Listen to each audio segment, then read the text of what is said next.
How's it going?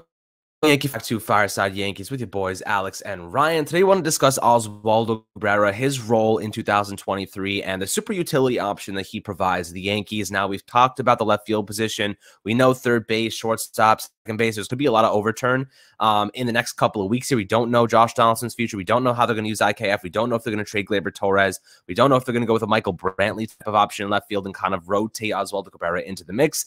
But we saw what he's capable of last season. Really good defensive player. He's got some offensive pop to his bat, switch hitter.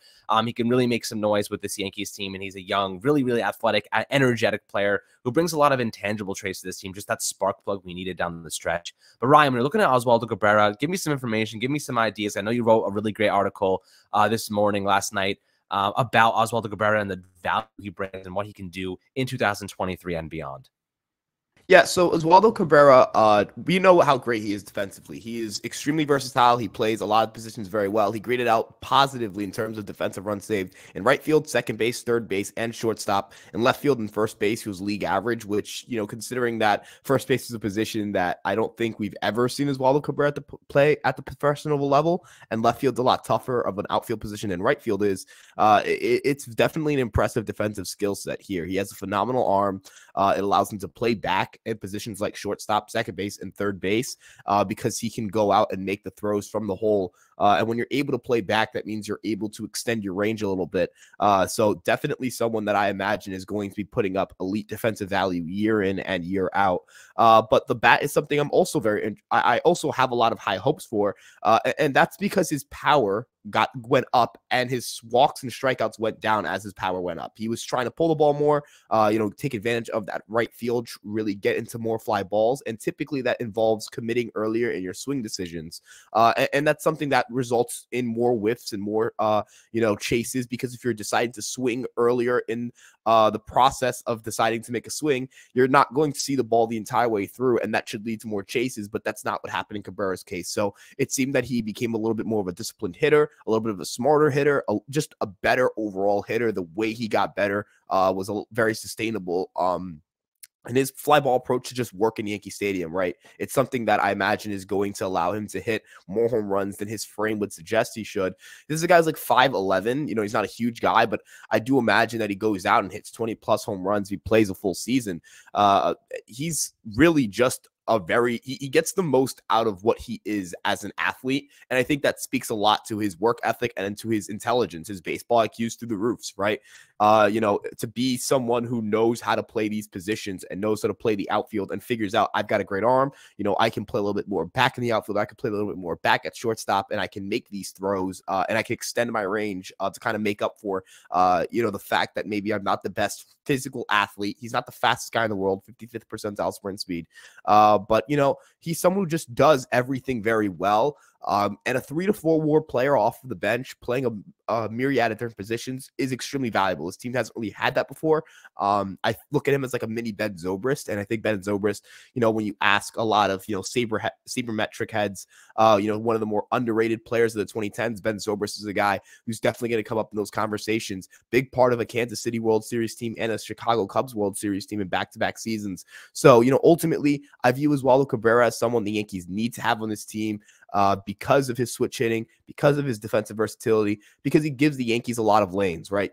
I think they're going to sign a left fielder. I don't think Cabrera's going to start in left field, nor should he. I think that kills a lot of his value.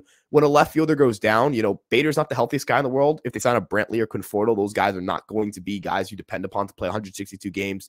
Even Aaron Judge, right? You might want to get him a day at the DH spot or give him a day off here or there. If Judge has to slide over to center field because Bader's hurt, you have Cabrera to play right field. Peraza, Donaldson currently is slated to be a third baseman, and Donaldson has had injuries not just last year, but in the past. So definitely going to need insurance there.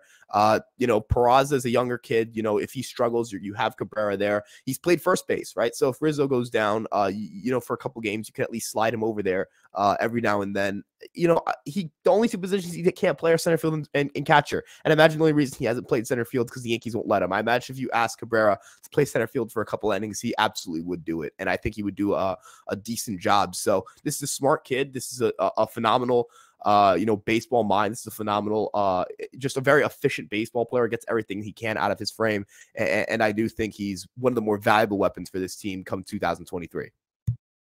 Yeah, I mean, look, he's 23 years old. You know, he proved his worth last year, and I think the most impressive thing he did was he walked into an outfield spot he never played for and put up, what, 9 defensive runs saved above average, something like that. The guy was stellar defensively. Offensively, we saw spurts of his quality, spurts of that capability. If he can improve his patience, improve even just his contact abilities, he's going to be so dangerous. We know he's got some power and some pop to his bat, but if you just make more contact, he's going to be a very, very good offensive player as well. And then on top of all the defensive metrics he contains, you know, having a guy that can play third base, shortstop, second base, left field, center field, right field, guy can even back up catcher if you needed him to. He can play first base. He can do everything. You can't put a number, you can't put a price tag or a value on a player like this. It's just hard to determine what it actually is. But I feel as though the Yankees, they can't get rid of him. They can't get him because what is he going to become? I'm excited to see that exactly. What can he become? What kind of qualities can we extract from his game? As you mentioned, the switch hitting back, a huge benefit. He's a great young guy. Really, really meshes well with the clubhouse. He's an energy plug, a spark plug. You can see how much fun he's having out there. He brings that intangible like love of the game and passion back to the team. The team was really struggling. They were really having a tough go of it. Aaron Judge was really carrying the offense during the second half of the season. They kind of up Oswaldo Cabrera, and he just elevated the whole team. The happiness, the excitement, the stealing bases, the aggressiveness, the diving catches, the snagging over the right field wall. Everything that he's composed of makes me think he's going to be a star in the future as he continues to develop and get more opportunities. But that utility role, that super utility role, is exactly where he needs to be. But guys, I'd love to hear your perspective on Oswaldo Cabrera. Short episode today, just kind of talking about what we think he's going to do. Obviously has a ton of value, a ton of quality, and we're excited to see how they continue to extrapolate on that. As always, make sure to enjoy the rest of your day. Like and subscribe, and we'll catch you guys on the next Fireside Yankees episode.